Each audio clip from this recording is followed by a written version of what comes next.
Hello everyone, कैसे हो आप सब। आई होप सभी अच्छे होंगे और अपना रिवीजन भी अच्छी तरह से कर रहे होंगे। तो देखिए, लास्ट वीडियो में हमने एक्सरसाइज 8.2 को स्टार्ट किया था और हमने 5th क्वेश्चन तक कंप्लीट कर लिया था। तो आज हम क्वेश्चन नंबर 6 से स्टार्ट करेंगे, ठीक है। तो मेरा क्वेश्चन नंबर 6 में क्या दिया हुआ है, find the 13th term in expansion of 9x minus 1/3√x की whole power 18 and x is not equal to 0। ठीक है, तो इसको देखो हम किसके साथ कंपेयर करेंगे, अपनी बाइनोमियल थ्योरम की इक्वेशन के साथ a प्लस बी की पावर n। इसमें देखो a की पावर कितनी दी हुई है 9 और b की पावर माइनस 1/3√x और n की वैल्यू कितनी दी हुई है मेरे पास 18। यहाँ तक क्लियर हुआ। अब देखो, अब मुझे सबसे पहले जनरल टर्म इसमें निकालनी है ना। तो जनरल टर्म का फॉर्मूला क्या होता है, TR+1 is equal to NCR a की पावर n माइनस r और b r। हमें वी नीड 13th टर्म की हमें नीड है ना। देखो 13th टर्म निकालनी यानी कि इसकी टोटल वैल्यू 13 यानी कि t की 13 निकालनी। तो इसको कहीं से मैं कैसे लिख सकती हूँ, T12+1 लिख सकती हूँ, है ना। तो यहाँ पे r की वैल्यू कितनी आई मेरी 12 आ गई, है ना। तो अब इसमें पुट करेंगे तो करना, देखो n की वैल्यू क्या है 18 C12 और 9 x की पावर 18 माइनस 12 कितना बचा 6 मल्टीप्लाई b की पावर यानी कि -1/3√x की पावर r कितनी मेरे पास 12। यहाँ तक सभी को क्लियर हुआ। अब देखिए इसको ओपन करेंगे तो 18 फैक्टोरियल अपॉन 12 फैक्टोरियल, 18 में से 12 गया कितना बचा 6 फैक्टोरियल। और इसको कैसे लिख सकती हूँ मैं 9 की पावर 6 और x की पावर 6 मल्टीप्लाई, इसको ओपन करेंगे देखो इसमें से माइनस साइन बाहर निकाल लिया, -1 की पावर 12 और 1/3 की पावर 12, इसको अलग अलग करके लिख सकती हूँ ना, और 1/√x की पावर 12, है ना। ये देखो कैसे लिखा, अगर मेरे पास ये होता है x y की पावर 6 दे दी तो इसको मैं x की पावर 6 और y की पावर 6 लिख सकती हूँ ना। अगर मेरे पास अब ये दे दे -xy की पावर 6 तो इसको मैं क्या लिख सकती हूँ, देखो -1 की पावर 6 x की पावर 6 y की पावर 6 लिख सकती हूँ ना। तो मैंने क्या किया, इसको ऐसे ही ब्रेक किया। यहाँ तक क्लियर हुआ। अब इसको ओपन करेंगे तो देखो 18 फैक्टोरियल अपॉन में 12 फैक्टोरियल 6 फैक्टोरियल मल्टीप्लाई 9 की पावर 6 x की पावर 6 मल्टीप्लाई, ये देखो इसकी पावर 12 है तो पॉजिटिव हो जाएगा। अब इसमें क्या है 1/3 की पावर 12 मल्टीप्लाई x की पावर 12 है तो 1/√x की पावर को हम 1/2 लिख सकते हैं ना, और इसकी पावर 12। यहाँ तक क्लियर हुआ। ओपन ही तो किया मैंने, इसको देखो अब इसको सोल्व करती हूँ मैं 8 × 17। अब सबसे पहले इसको कर लिए, देखो इसको एज इट इज लिख लो 18 × 6 18 फैक्टोरियल, ओपन ही कर लो देखो, और 18 × 17 × 16 × 15 × 14 13 और 12 फैक्टोरियल अपॉन में 12 factorial multiply 6 multiply 5 multiply 4 multiply 3 multiply 2। इतनी बात क्लियर हुई। अब देखो मल्टीप्लाई 9 की पावर 6 x की पावर 6, है ना। अब मल्टीप्लाई, अब देखो मेरे पास 3 की पावर 12 है, क्या मैं इसको 3 को 12 × 6 लिख सकती हूँ। अब देखो लिख सकती हूँ ना, तो इसको 3 की मल्टीप्लाई कर 3 की 2 बार मल्टीप्लाई 9 और क्या बचा 6, तो मैं इसको 9 की पावर 6 लिख सकती हूँ ना। तो नीचे क्या आया मेरा 9 की पावर 6 और मल्टीप्लाई यहाँ पे कितना है, देखो यहाँ पे क्या है मेरा x की पावर 1/2 की पावर 12 है तो 2 6 12 यानी कि x की पावर 6 बचा, तो यहाँ पे x की पावर 6, 9 की पावर 6 है 9 की पावर 6, x की पावर 6 है x की power 6, cancel out, cancel out ना। अब इसको सोल्व कर लेते हैं हम। इसको सोल्व करें तो देखो 12 फैक्टोरियल से 12 फैक्टोरियल क्या हो गया मेरा, कैंसिल आउट। अब देखो, अब इसको और काटो, 2 7 जा और 4 4 जा 16, 3 6 जा, 6 से 6 कैंसिल आउट, 5 से 3 जा, क्या बचा मेरे पास 17 × 4 × 3 × 7 × 13 बचा। अब इसके मल्टीप्लाई करेंगे तो मेरे पास आएगा करना 17 × 12 × 91।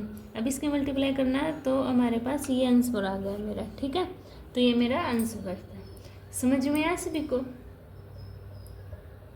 ऐसे मुझे ये सोल्व करना था, ठीक है। अब देखते हैं हम अपना 7th क्वेश्चन। अब देखो, अब है मेरा find the middle term of expansion 3 - x³ / 6⁻7। इसकी हमें मिडल टर्म फाइंड आउट करनी है। अब देखो इसमें in the expansion n is, क्या मेरे पास n ओड है, so there 2 possible middle term होगी ना, अगर ओड होता है 2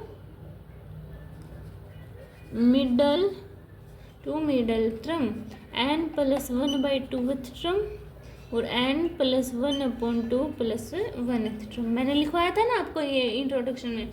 अब देखो इसको a + b⁴n के साथ कंपेयर करना है। a की वैल्यू 3, b की वैल्यू -x³ / 6 और n की वैल्यू 7। और मिडिल टर्म देखो कौन कौन सी हुई, n की वैल्यू क्या है 7, तो 7 + 1/2th यानी कि 4th टर्म और इससे आगे वाली 5th टर्म। तो ये मेरे पास ये होंगी। अब क्या करते हैं हम, जनरल टर्म का फॉर्मूला लगाएंगे। तो क्या होता है मेरा TR + 1 = NCR a⁴n - r b⁴r। अब देखो, अब t की कितनी कौन सी टर्म दी है 4th, इसको कैसे लिख सकती हूँ t3 + 1 यानी कि n की वैल्यू क्या है मेरे पास 7 c और r की वैल्यू 3 a⁴ ना, और तो यहाँ a⁴ डायरेक्ट पुट कर दो तो क्या है मेरे पास 3⁴ और b कितना है मेरे पास x³ / 6⁻3। इतना लिखा। अब इसको सोल्व करते हैं। तो देखो इसको क्या करेंगे हम, 7 फैक्टोरियल अपॉन में 3 फैक्टोरियल मल्टीप्लाई 4 फैक्टोरियल और 3⁴ मल्टीप्लाई -1⁵ x³ और 6⁵। इसको ऐसे लिख सकती हूँ ना मैं। अब इसको क्या सोल्व करेंगे तो करना 7 × 6 × 5 × 4 फैक्टोरियल अपॉन में 3 factorial multiply 2 × 4 factorial multiply 3⁴ factorial, ये क्या है -1 और x⁴ 9। अब इसको देखो 6 है तो 3 × 2,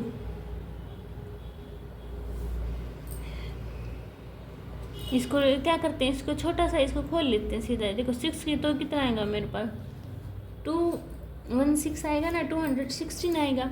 और 3⁴ कितना होगा 81, तो इसको यहाँ पे डायरेक्ट लिख दूँ 81, ठीक है।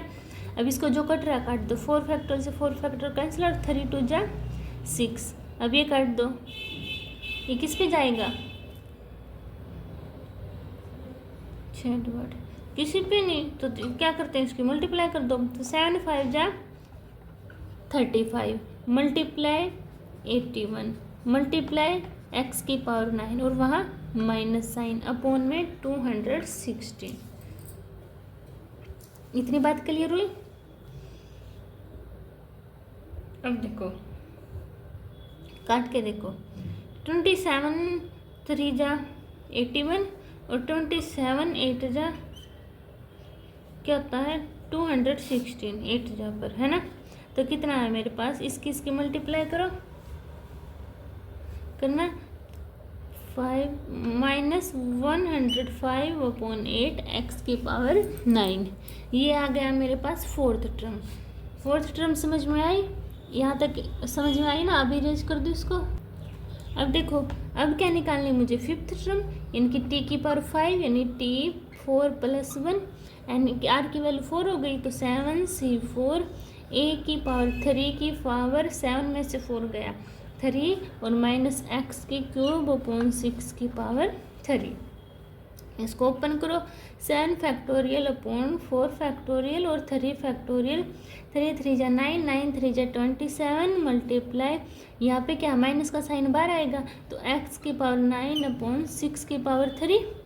इसको ओपन करना 7 multiply 6 multiply 5 multiply 4 factorial upon में 4 factorial multiply 3 multiply 2 multiply 27 multiply x की पावर 9 मल्टीप्लाई 200 4 है ना यहाँ पे तो 4 लिखो 4 है तो 4 3 जा 12 होगा तो ये माइनस नहीं है पॉजिटिव हो जाएगा। ठीक है, इतनी बात क्लियर हुई। अब 6 की पावर 4 है ना तो 6 मल्टीप्लाई 6 इसको मैंने ब्रेक कर लिया। ठीक है, अब काट दो 4 फैक्टोरियल से 4 फैक्टोरियल कैंसिल आउट 3 2 जा 6। अब देखो 3 2 जा 6 3 3 जा 9 3 2 जा 6 3 3 जा 9 3 2 जा 6 3 1 जा 6 कट गया। अब क्या बचा ऊपर मेरे पास 7 मल्टीप्लाई 5 35 x की पावर 12 नीचे 2 2 जा 4 2 जा 8 8 6 जा 48 है ना। तो क्या है मेरे पास मिडिल टर्म 35 अपॉन 48 x²। ये मेरी फिफ्थ टर्म आई और फोर्थ टर्म आपने लिख ली होगी। ठीक है, तो ये था मेरा सॉल्यूशन। समझ आया सभी को। अब हम करते हैं क्वेश्चन नंबर 8। देखिए क्वेश्चन नंबर उसमें 8 में मुझे मिडिल टर्म भी फाइंड आउट करनी है x/3 + 9 y की पावर 10 ये हमें दिया हुआ है। ठीक है, इसको क्या करते हैं n की वैल्यू क्या है मेरे पास इवन है तो सिंगल मिडिल टर्म आएगी है ना। इवन होती है तो सिंगल आती है ना middle term, single middle term तो किससे n/2 प्लस में 1th टर्म। तो इसको कैसे फाइंड आउट करेंगे 10/2 प्लस 1th टर्म यानी कि हमें 6th टर्म निकालनी है 6th टर्म है ना। अब इसको a + b की पावर n के साथ कंपेयर करेंगे तो a की पावर x/3 b की पावर 9y और n की पावर 10। इतनी बात क्लियर हुई। अब इसको जनरल टर्म क्या होती है हमारी TR + 1 = NCR a की पावर n - r b की पावर r यानी कि t की वैल्यू की टर्म निकालनी है हमें 6th तो T5 + 1 ऐसे लिख सकते हैं। तो n की वैल्यू क्या है मेरे पास 10C5 a की वैल्यू x/3 की पावर n - r यानी कि 10 में से 5 गया 5 और 9y की पावर 5। इतना क्लियर हुआ। अब इसको सोल्व करते हैं है ना।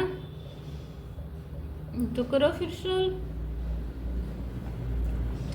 10 फैक्टोरियल अपॉन में 5 factorial multiply 5 factorial multiply x की पावर 5 मल्टीप्लाई 3 की पावर 5। इसको क्या लिख सकती हूँ मैं 9 की पावर 5 और y की पावर 5 ऐसे ब्रेक कर सकती हूँ ना। अब इसको सोल्व करो देखो 10 multiply 9 multiply 8 multiply 7 multiply 6 multiply 5 factorial upon 5 factorial multiply 5 multiply 4 multiply 3 multiply 2 ऊपर क्या x की पावर 5 नीचे क्या है 3 की पावर 5 है। अब देखो 9 की पावर 5 दे रखा है इसको मैं 3 की पावर स्क्वायर का 5 ऐसे लिख सकती हूँ ना।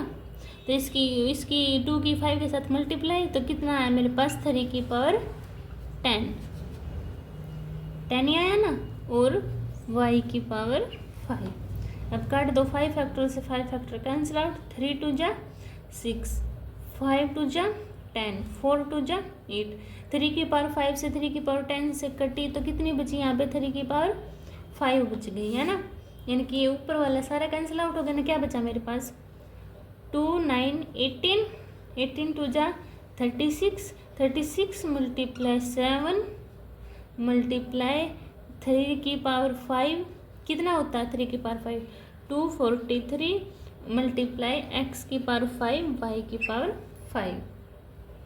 ठीक है, अब इसको मल्टीप्लाई कर लेना, इसको मल्टीप्लाई करेंगे तो क्या आएगा, इसको डायरेक्ट लिख दो तो इसका आएगा 61236 x की पावर 5 और y की पावर 5, ये मेरा आंसर आएगा।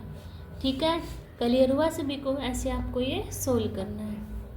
ठीक है, अब देखते हैं हम 9th क्वेश्चन।